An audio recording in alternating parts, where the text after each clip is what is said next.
What's up, everybody? Jose once again from PetRockMedia.com. We are back with another Petrock assembled, and in today's video rant, just overall pretty much long video, we're going to touch base on a few things. First of all, the Fuji X-H2, which is slated to come out here in the next year or so. Some newly announced Canon RF lenses, like we talked about in a previous Petrock assembled, with Canon discounting, or I'm sorry, discontinuing. I always get that mixed up. I always say discounted when I mean to say discontinuing. But they're discontinuing some lenses, and we talked about, you know, where do we see Canon's business model going? Where do we see them adding more resources to? And one of the things that I mentioned was their real big push for Canon RF glass and pushing towards their mirrorless RF systems. So we're going to talk a little bit about some newly announced lenses, and then also we're going to talk about a brand new, what's being slated as an Astrophotography lens that Samyang is going to release this month, actually in a couple of days, on April the 9th. So we're going to talk a little bit about those things, and then just anything that pops into the head and things like that. So hopefully you enjoyed these longer videos. Leave me a comment down below of some topics or things like that, or questions that you may have. We've released 4 of these, if I'm not mistaken.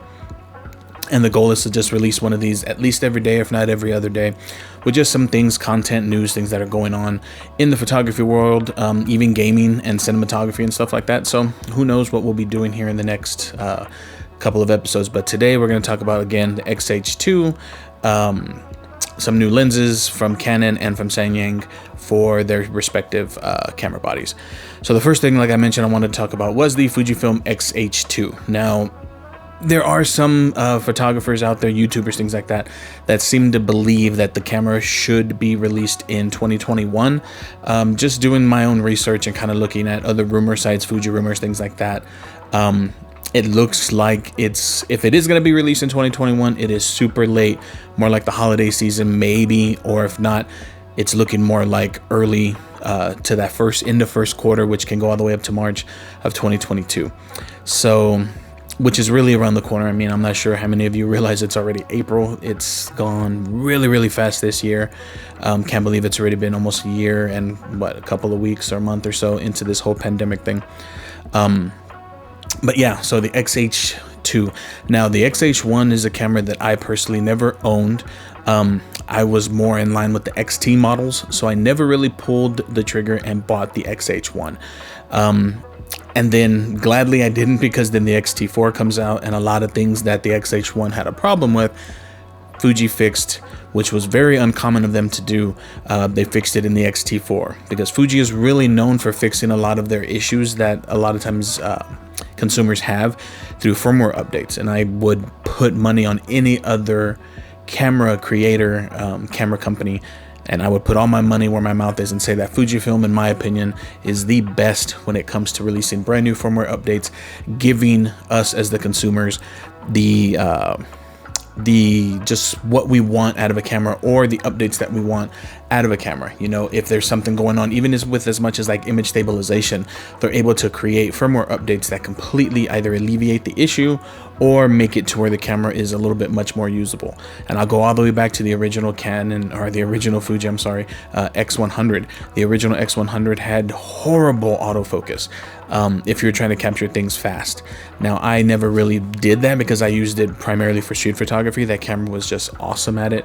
So I didn't really 100% care about the focus, but when they did release the firmware update for that camera, it was amazing. I mean, it didn't make it super duper snappy, but it made it usable. So hats off to Fuji for always listening to their consumers, always listening to their customers, where their targeted audience is, and really putting forth the resources and the efforts for firmware updates.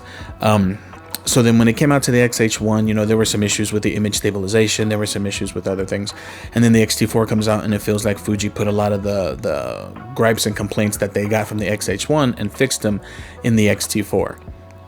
Which, like I said, caught me a little bit off guard, because Fuji was used to doing a lot of firmware updates. So that was something that I really wasn't expecting from Fuji. But now looking at the X-H2, what kind of options are you looking for? What kind of things are you looking for on that camera body that the X-T4 doesn't have that you would need to recreate an entire body? Other than maybe battery life. I know the X-T4 has the brand new battery, and the new GF medium format body has the new camera, has the new battery as well. So is there something else that you're looking for? Maybe a bigger battery, maybe a bigger grip, better screen, better EVF. Let me know in the comments what you're hoping to get out of a brand new X-H2. Again, hopefully it comes out sooner rather than later, but I'd rather them keep it slow and really add all the features and all of the options that they're wanting to add to that camera without rushing it, which I'm sure Fuji does. I mean, Fuji never really rushes things, in my opinion. So yeah, X-H2, probably better in-body stabilization, probably a better EVF, maybe better screens, maybe better video codecs, 4K DCI, maybe it's going to go up to a downsampled 6K, 8K, who knows. Fuji is really good at giving you features that a camera can hold and camera can produce, and not so much like what other companies do, aka Canon, giving you the moon and the stars with so many issues and potential overheating and stuff like that. Not saying Fujifilm does not overheat. They absolutely can overheat, but not to the where the camera completely breaks itself. I've never really heard of that happening for Fuji's, and I don't see that happening. I really don't see Fuji ruining their reputation that they have now by providing, you know, just astronomical features on a camera that's going to break itself and not really market to those people who can or who won't be able to use those features, you know. So we'll see where Fuji lands with the X-H2. Again, leave those comments down below what you would like to see in an X-H2.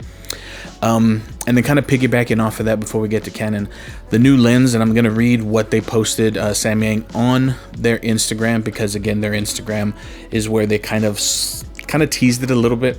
So again, this is from Samyang. It's going to be a superstar lens is what they're calling it, and they're going to join the Samyang Tiny f1.8 series. And what that means is that they are going to be introducing this lens called a superstar lens on April the 9th, 2021, and you could see it right there. That is what they're going to be releasing here in literally a couple of days. So that's something to think about. That's something to keep your eyes out. If you're into astrophotography and utilizing some Fuji cameras, then that's definitely a lens worth potentially picking up. And then lastly, I made some notes here. And lastly, the new lenses that Canon is going to be releasing on the RF mount system. So they've announced already the RF 100mm f2.8 macro, which that was one of the lenses that they discontinued. Hey, I got it right. Canon RF 400mm f2.8 USM, Canon RF 600 f4 USM, and then also lenses that are going to be coming out, the 300mm f2.8 and the 500mm f4. All of these lenses are potentially going to be coming out from now until early 2022, with the 300 and the 500 slated to be more around that 2022 early quarter of next year. So those are some of the lenses that Canon has already announced. I'm sure they're going to be announcing a lot more because, again, as I mentioned, I believe their RF system is where they're really trying to push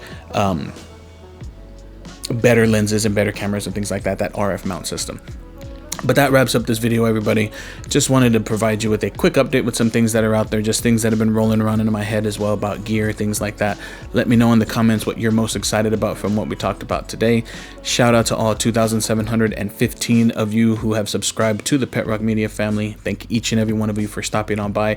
If you're new here, hit that subscribe button, punch that bell icon. Thank again each and every one of you for stopping on by, and I'll catch each and every one of you in the next video. Peace.